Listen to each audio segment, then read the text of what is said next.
오늘 본문의 말씀을 통하여서 치료하시는 하나님, 이런 제목의 말씀으로 함께 은혜를 나누려고 합니다. 사람들에게는 누구나 마음에 두고 있는 소위 프라이버시가 있습니다. 이런저런 관계 속에서 함께 서로를 알아가기는 하지만 숨기듯이 자기 속내에 담겨준 프라이버시가 있기 마련입니다. 오늘을 사는 사람들에겐 유독 이것이 더 강하게 드러나는 특징이 있지요. 그리고 우리가 잘 알다시피 이 프라이버시는 주로 집안에, 우리 가정 안에 그러한 프라이버시의 선이 정해져 있습니다. 그래서 서로를 아는 것 같아도 저의 가정, 그들의 가정 안에 어떤 일이, 무슨 문제가 있는지 많이 모릅니다. 이런 점에 있어서 요즘 사회들의 특징이 그런 겁니다. 아파트에 살면서 엘리베이터를 타고 만나지는 이웃들을 보면서도 그냥 눈이 마주치면 형식적으로 인사를 할 뿐, 이분이 위층에 사는지 또 아래층에 사는지 내 앞집에 사는지 옆집에 사는지 잘 모르지요. 그게 이 시대의 특징입니다. 그렇지 않습니까?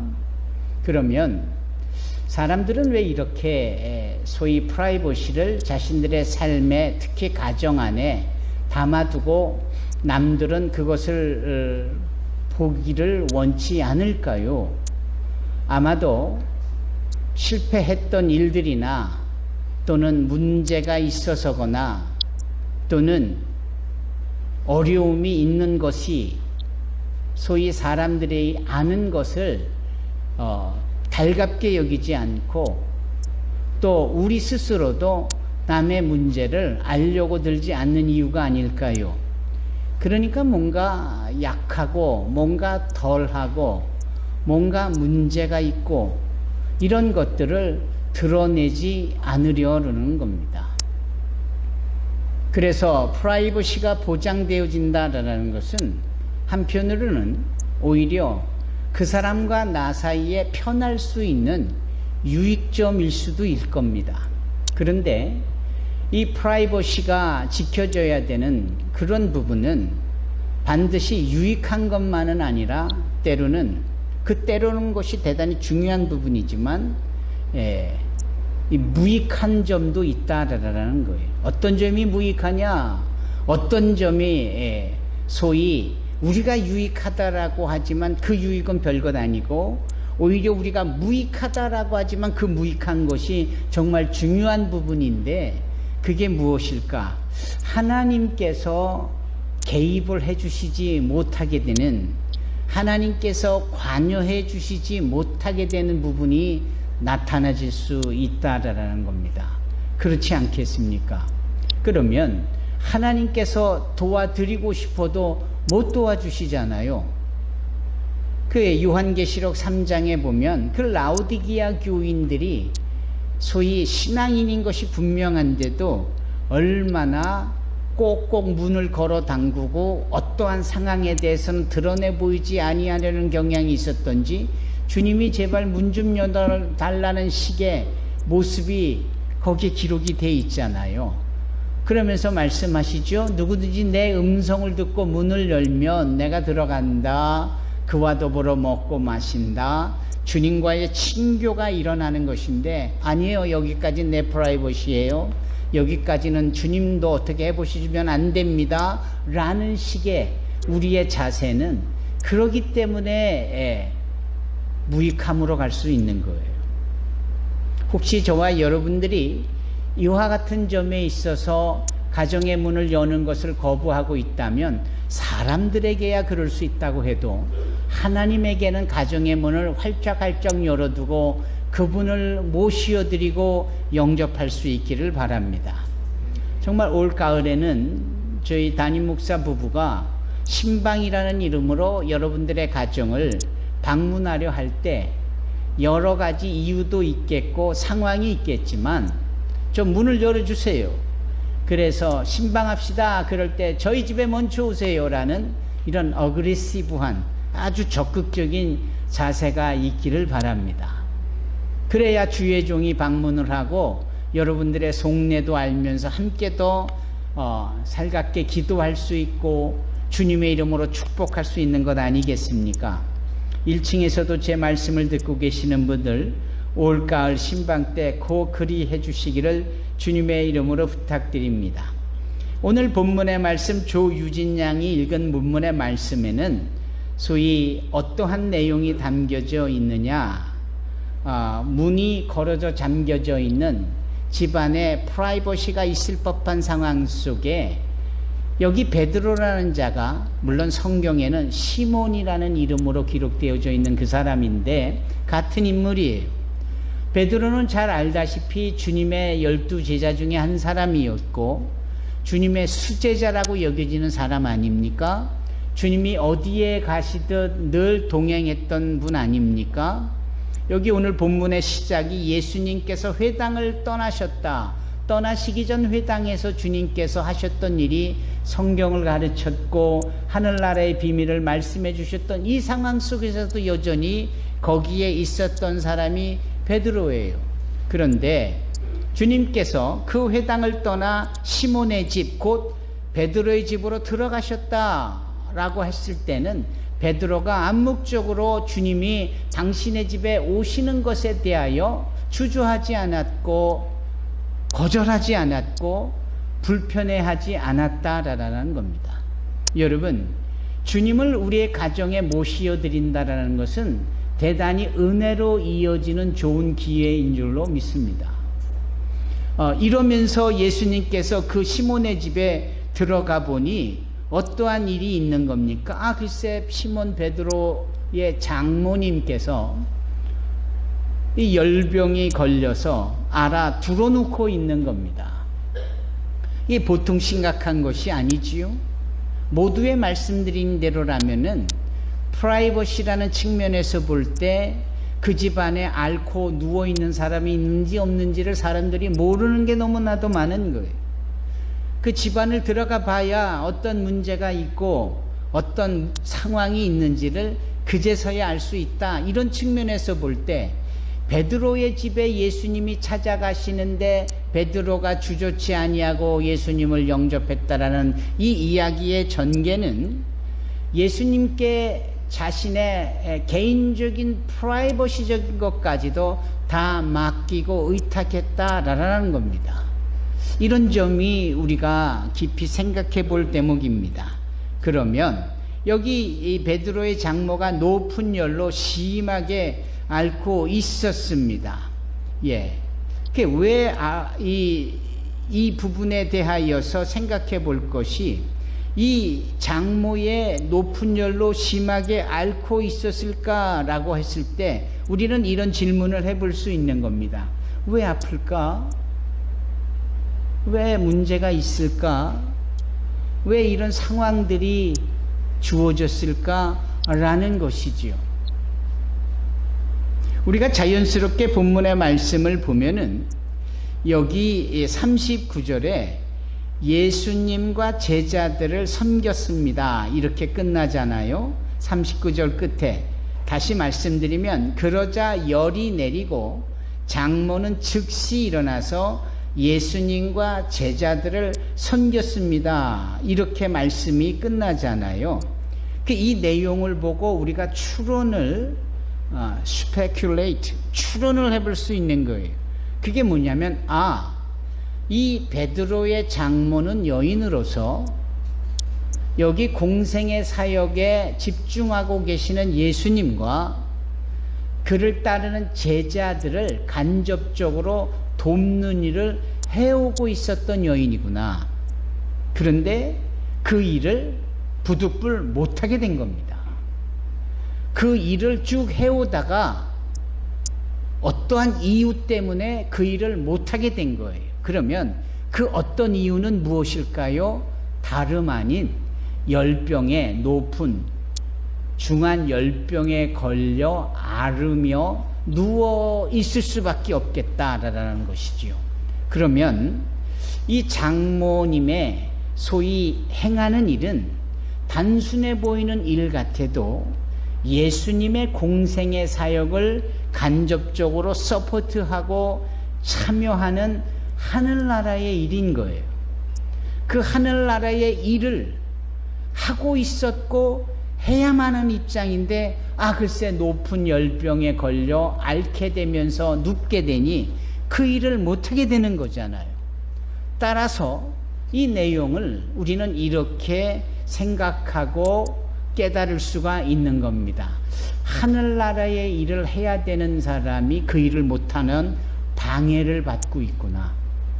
그리고 그 방해의 방법이 무엇이었느냐라고 할 때 열병에, 질병에 걸린 것이었다라는 겁니다. 똑같은 이치예요. 여러분 중에 교회를 사랑하지 않는 분이 누가 있겠어요? 다 산소망교회 소속된 분들로서 산소망교회를 사랑하겠지요. 그런데 교회를 사랑하면 교회를 사랑하는 만큼 교회에서 필요한 일이 있으면 내가 적극적으로 참여하고 그 일에 내가 지원도 하고 그러고 싶은 마음이 왜 없겠느냐고요. 다 있는 줄 알고 다 그럴 수 있는 분들입니다. 그렇지만 그러지 못할 때가 그럴 수 있을 때보다도 훨씬 더 많잖아요. 그럼 왜 그럴 수 없었습니까? 내 몸이 아파서, 내 몸이 약해서, 내가 뜻하지 않는 문제가 발생을 해서, 마음은 교회에 가 있지만 주어진 일과 직장에서의 과중한 맡겨진 일들이 아직도 해결되지 않은 채 많이 있어서 뭐 이런저런 많은 이유가 있고 나름대로의 원인이 있고 까닭이 있는 겁니다. 그렇습니다. 문제는 그것이 이해가 되어질 합리적일 명분이요 원인이라고 볼 수는 있지만 궁극적으로 보면 교회를 통한 하나님의 일을 하는 것에 대하여 방해를 받는 것이고 그 방해 때문에 주님의 일을 못하게 되는 겁니다. 여기에 소위 단순한 육적인 문제만이 문제가 아니고 이 문제가 영적인 것에까지 영향을 주게 되는 거구나. 그래서 그 귀하고 소중한 하나님의 일을 내가 참여하지 못하게 되고 그 하나님의 일에 내가 관여하지 못하게 되는 거구나 라는 사실을 알게 되는 겁니다. 그렇지 않겠습니까? 예. 여러 가지 이유가 다 그렇게 우리를 방해하는 겁니다. 1층에 제 목소리가 잘 들리시지요? 그렇습니다. 이 영적인 것과 육적인 것 그리고 육적인 것과 이 영적인 것은 이런 식으로 서로 관계가 되어져 있는 거예요. 우리가 의무가 있어요. 우리가 마땅히 감당해야 될 사명이 있어요. 그런데 그걸 못하게 될 때는 내 인격에 문제가 있거나 내 신앙에 문제가 있어서가 아니라 현실적으로 너무나도 많은 방해거리가 생겨나는 거예요. 여러분 긴급한 일의 횡포라는 책을 보신 적이 있습니까? 뭐 좀 마음을 먹고 작정해서 뭔가 좀 하려면은 꼭 예견치 않는 일들이 생겨난다니까요. 그 일 때문에 계획이 무산되거나 잘 이루지 못하게 되는 일들이 너무 비일비재한 겁니다. 그런 것처럼 방해가 존재하는 거예요. 그러면 하늘나라의 거룩한 일에 대한 방해는 결국은 그 반대쪽에 있는 것이 어떤 의도를 가지고 소위 회방하는 거 아닙니까?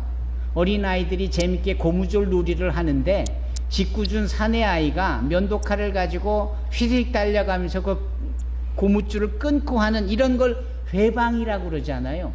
그렇게 회방하는 존재를 회방꾼이라고 하잖아요. 하나님의 거룩한 일을 회방하는 회방꾼이 있다면 그건 누구일까요? 바로 사단 아닙니까? 우리의 원수된 악한 것의 근원, 시조가 되는 사단 마귀가 아닙니까?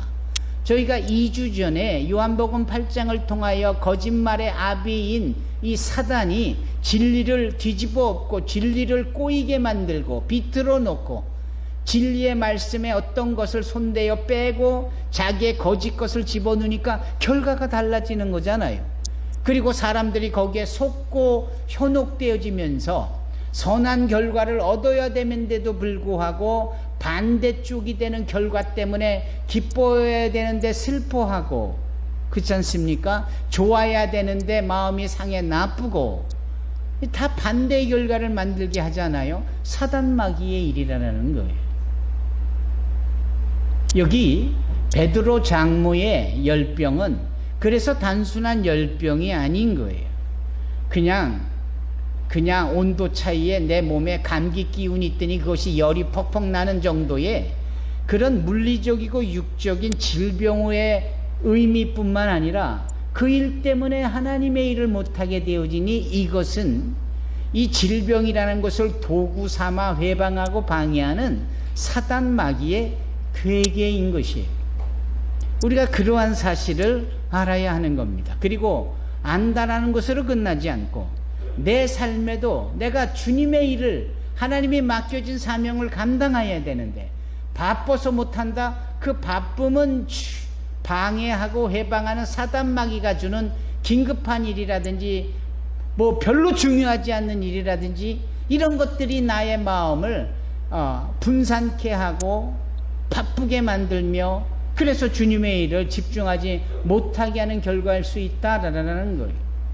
주님의 일을 하고자 하는데 집안 내에서 부부끼리 또 부모와 자식끼리 관계가 깨어지고 불편하고 이런 관계적인 요소들이 직장에서의 상사와 부하 직원 간에 이런 뒤틀어진 관계가 사람을 힘들게 하면서 영적으로 집중하지 못하게 하는 결과를 낳게 된다. 이 또한 관계를 부수면서 뒤틀어버리는 사단 마귀의 괴계인 거예요.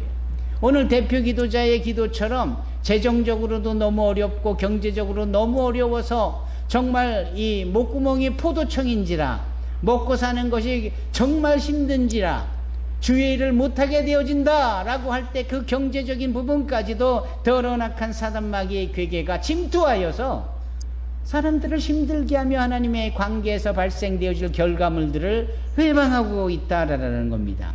여러분들은 안 그렇습니까?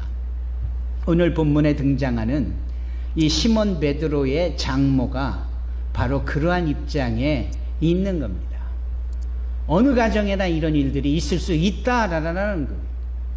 그것을 활짝 열어 주님께 개입하시도록 관여토록 그분 앞에 우리의 프라이버시의 빗장을 열고 그분을 모셔드리자 하는 것이 핵심인 거예요. 예수님께서 여기 시몬의 장모에게 가까이 다가가 보시고 고쳐주시죠. 이 고쳐주시는 장면이 예사롭지가 않습니다. 어떻게 예사롭지 않은지를 한번 보실까요? 무엇보다도 이 여인이 높은 열로 심하게 앓고 있었다. 지금 저는 어린이 성경 주보에 나와 있는 내용으로 말씀드리는 겁니다. 심하게 앓고 있었다. 이 부분에 대하여서 앓더라, 병에 걸려서 심하게 아프더라, 바로 이 부분. 이것이 원래 성경의 의미대로라면은 이런 표현이에요. 그리고 요즘 들에서 개역 성경에 한글 성경이 앓더라 이렇게 되어 있지만 그 말씀 전에는 이 높은 열에 붙들렸더라 이런 표현으로 한국어도 써 있어요. 그리고 지금도 영어 성경에는 seized by high fever, 높은 열병에 붙들렸더라 이런 표현을 씁니다. 여러분 그렇게 남의 나가는 걸음을 반대하고자 매달리듯이 그 남의 바지가랑이를 잡고 매달리는 그 붙드는 이 부분의 용어가 바로 seized예요. 수네 케모네라는 이 헬라어인데 말입니다. 이 높은 열병에 붙들렸다. 붙들리면은 꼼짝도 못하게 되는 거 아닙니까? 지금 시몬 베드로의 장모의 그 열병의 붙들림이 예사롭지가 않은 겁니다. 그 용어의 선택이 성경에 기록된 게 아주 특별하구나. 두 번째 말입니다. 주님께서 이 열병에 붙들린 이 시몬 장모에 대하여서 어떻게 하십니까? 그 병을 고쳐주시는데 39절에 보면 이 열병을 꾸짖으셨다 이렇게 표현합니다. 치료하셨다 이렇게 하셔야 맞지 않습니까? 그런데 꾸짖으셨다 이렇게 표현을 해요. 그러니까 그 열병에 붙들렸다라는 표현도 예사롭지 않고 열병을 꾸짖으셨다라는 것도 예사롭지가 않은 겁니다. 또 하나 예사롭지 않은 게 뭐냐면은 여기 어린이 성경에는 열병이 내렸다 이런 표현을 쓰는데 우리가 보는 성경에는 이 열병이 떠나갔더라 이렇게 표현합니다. 떠나갔더라.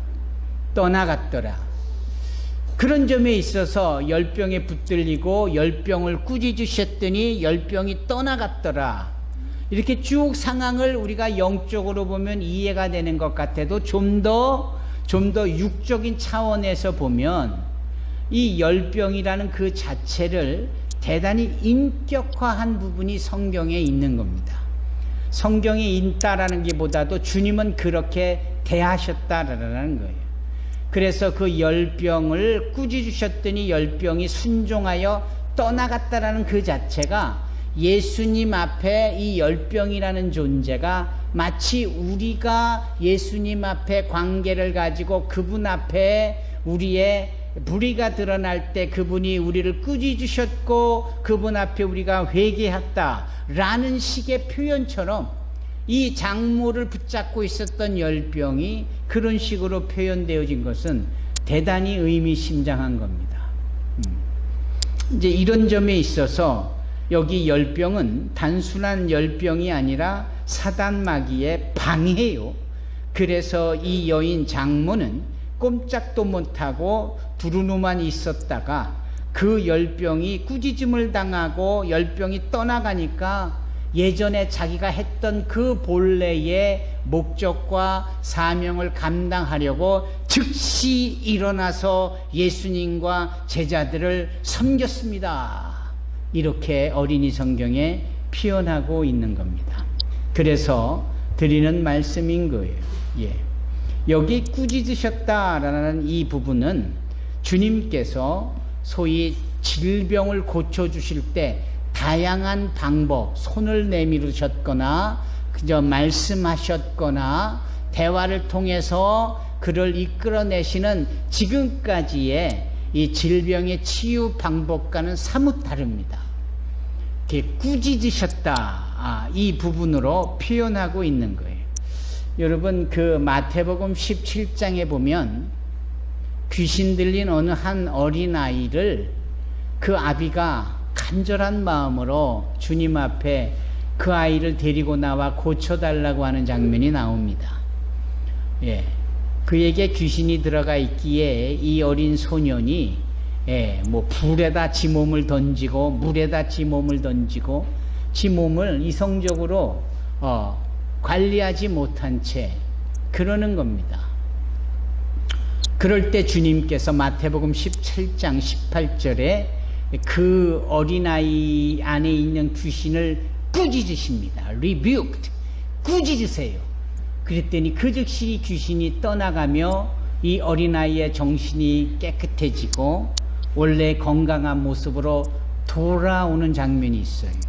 그때 주님께서 꾸짖으셨더라라는 이 같은 용어 꾸짖음이 오늘 본문 이 누가복음 4장에 이 장모가 걸려서 꼼짝 못한 그 높은 열병을 치료하실 때 꾸짖으셨다 하는 그 내용하고 똑같은 단어를 쓰고 있습니다. 그리고 그 내용은 마가복음 9장에 이 귀신 들린 어린아이에 대하여 주님이 꾸짖으시는 것을 좀 더 입체적으로 표현하고 있는데 주님 하실 수만 있거든 제 아들 레미에게 들려있는 귀신을 내쫓아 주시옵소서. 그럴 때 주님이 뭐라 하십니까? 할 수 있거든이 무슨 말이냐? 믿는 자에게 능치 못할 일이 없느니라 라고 하시며 이 어린아이에게 들린 귀신을 꾸짖으세요. 나가라 하고 꾸짖으세요. 그럴 때 이 어린아이가 온전한 치유가 일어나는 겁니다. 우리 주님께서요, 사람들의 병을 고치실 때 항상 그 육적인 질병에 대하여 그 육신의 질병을 고치시는 모습이 아니셨어요. 항상 그 질병의 문제를 가지고 왔지만 그 질병이 가져다 준, 질병이 발생하게 된 그 질병을 조정하는 그 근원이 되는 영적인 것부터 주님은 항상 먼저 케어를 해주셨어요. 그래서 예를 들면 중풍병에 걸려서 꼼짝없이 누워있는 자에게 소자야 네 제사함을 받았느니라 하며 보이지 않는 영적인 이 죄의 문제를 말씀해 주시고 그 위에 이 상을 가지고 나가라 라고 말씀하시며 육적인 선포를 해 주시지요. 우리 주님의 모습은 항상 그러신 거예요. 여러분, 질병을 고쳐줬는데 영적인 문제를 해결해 주시는 거예요. 거라사 지방에 갔더니 귀신 들린 자가 난동을 피우잖아요. 주님이 그 귀신을 내어 쫓으세요.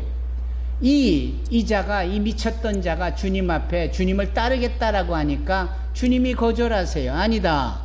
네가 먼저 해야 될 일이 있으니 너는 먼저 너희 집으로 돌아가 가정에 머물러라. 네가 이 상황을 여기까지 하는 동안 그동안 네가 가족의 일원으로서 가정사에 뭘 한 게 있더냐? 너는 너의 질병으로 인해서 가족 간의 관계, relation problem, 관계의 문제를 야기시켰으니 그 부분까지도 회복해야 된다. 주님의 회복의 역사는 이렇게 전인적이었어요. 육적인 질병을 딱 고쳐지는 그것만이 아니라 그것을 가져다 주는 근본적인 원인을 해결해 주시고, 그런 원인 중에는 영적인 것, 정서적인 것, 관계적인 것, 경제적인 것 무엇이 닿든지 간에 그것까지도 다 해결해 주셨다, 이 말씀입니다. 따라서 우리가 프라이버시라는 이름으로 주님 앞에 그것을 드러내지 않으면 않을수록 그 문제는 더 심각하게 될 것이나, 오히려 우리의 프라이버시라고 여겨지는 그 부분까지도 활짝 열어 주님한테 온전히 맡기고 의탁하고 아랠 때에 주님은 우리의 모든 문제들을 영적으로나 지적으로나 육적으로나 전인적인 온전한 치유를 우리 가운데 나타내 보여주실 줄로 믿습니다. 데니스 베넷이라는 유명한 신학자가 계세요. 그분이 치유라는 이 단어를 이렇게 정의합니다. 치유라는 것은 무엇이냐?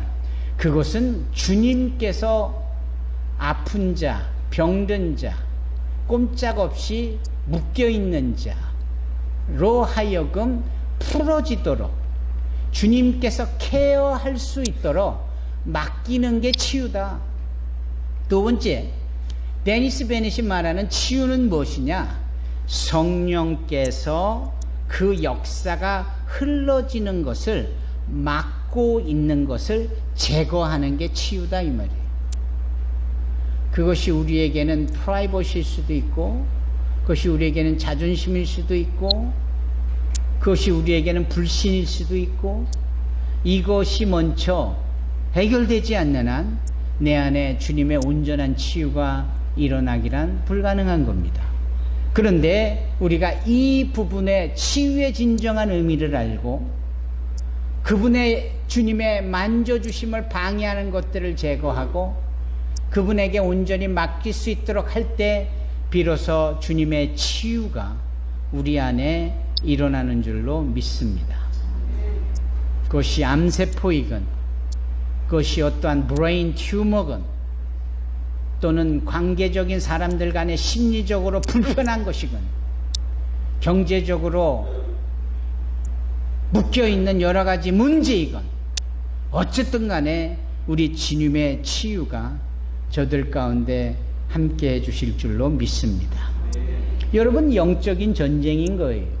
이 치유라는 과정에 나를 던지고 이 치유라는 과정에 내가 관심을 갖고 주님 앞에 의탁하느냐 안 하느냐는 영적인 전쟁에서 이겨야 되겠다라는 마음을 갖는 것이냐, 그냥 패해도 좋다라고 소극적으로 가느냐, 이 차이라는 거예요. 대문을 열어놨는데 지나가던 미친 개가 들어와요. 그거 어떻게 하겠어요? 그 미친 개를 그냥 두고만 보고 있습니까? 그냥 살살살살 다루어서 나가라고 호소합니까? 상대가 누굽니까? 개도 그냥 개가 아니라 미친 개인데 그럼 어떡하겠어요? 막대기 들고 잣대기 들고 소리 지르고 쫓아가 후러 패면서 내쫓아야 되잖아요. 우리에게 요구되는 게 이러한 신앙적 결단이고 이런 신앙적 행함입니다. 이것이 우리 가운데 있어야 하는 겁니다. 저 스위스의 칼 융이라는 그 유명한 심리학자도 그 진정한 치유를 위해서는 그가 이런 성경적인 이야기를 한 적이 있어요. 이 칼 융에 의하면 누군가가 아프다. 그 아픈 사람은 혼자 아픈 채 있으면 절대 안 된다라는 거예요. 아프면 아플수록 주변 사람들에게 알리고 주변 사람들에게 대화를 하며 그 주변 사람들의 소위 좋은 대화와 좋은 기운들이 모아져서 이 아픈 사람에게 힘으로 작용하게 되고 그럴 때 비로소 좋은 영적인 기운이 소위 아프게 하는 원인이 되는 이 문제를 해결하게 된다라고 칼 융은 자기의 용어로 그렇게 말을 합니다. 그 칼 융의 의미 속에는 기독교적인 신앙의 표현은 없다 할지라도 그 내용을 제대로 살펴보면 결국은 성경 이야기인 거예요. 결국은 이 베드로의 집에 찾아온 예수님에게 이 아파하는 감추고 싶었던 이 장모의 열병으로 알아누운 이 모습이 보여지고 맡겨지고 치료해달라는 요청이 있게 되어질 때 주님께서 꾸짖으시니 이 열병이 떠나가고 이 여인이 원래의 목적과 자기에게 주신 사명을 다 즉시 할 수 있도록 즉시 일어나 예수와 그 제자들에게 수종들더라라는 이 말씀처럼 우리 가운데 그와 같은 역사가 있게 될 줄로 믿습니다. 여러분, 이 영적인 부분에 있어서 저희들이 항상 주님께 의탁하고 의지하며 여러분 가정의 문을 열고 성도들과의 친교와 교류가 일어나고 여러분 프라이버시라는 이름으로 숨기거나 감추려는 데 급급하지 말고 여러분 다 동일하게 사는 자들 잘 살면 얼마나 더 잘 살겠고 못 살면 얼마나 더 못 살아 부끄럽습니까? 그런 거 아니잖아요. 우리가 서로를 축복해주고 서로가 하나 되어지는 정말 척하는 이 세상의 모습이 아닌 주님의 거룩한 제자들로서의 위대한 사랑을 이루어 모든 문제가 해결되어지고 더러운 악한 사단 마귀가 감히 그 틈 못하는 역사가 우리 가운데 있어지기를 주님의 이름으로 축원합니다. 아멘. 기도하겠습니다.